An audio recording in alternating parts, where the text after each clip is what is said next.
Hello guys, स्वागत छ तपाईहरुलाई आजको न्यू भिडियोमा। साथीहरु, नेपालमा प्रयोग गरिने सम्पूर्ण सवारी साधनहरुमा पुरानो नम्बर प्लेटलाई हटाएर नयाँ इम्बोस नम्बर प्लेट जडान गर्ने कुराहरु आइरहँदा कुनै कुनै स्थानहरुबाट इम्बोस नम्बर प्लेट जडान नगरेपछि ट्राफिक प्रहरी मार्फत फाइनसम्म हान्ने कुराहरु आइरहेको थियो र ती कुराहरु पूर्ण रूपमा लागू हुन सकिरहेको थिएन।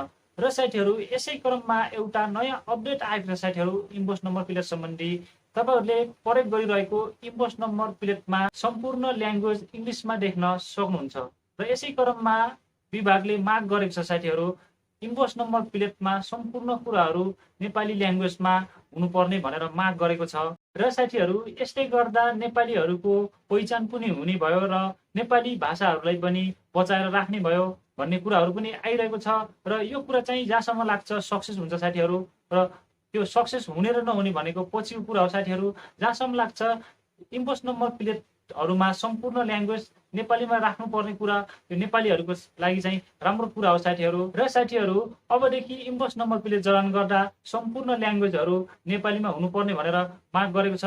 र साथीहरु, तपाईहरुलाई इम्बोस नम्बर प्लेटमा नेपाली ल्याङ्ग्वेज राख्ने कुरा तपाईहरुलाई कस्तो लाग्यो?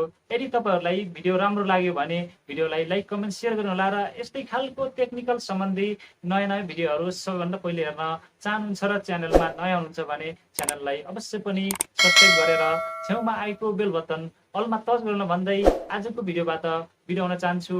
हस्त, धन्यवाद।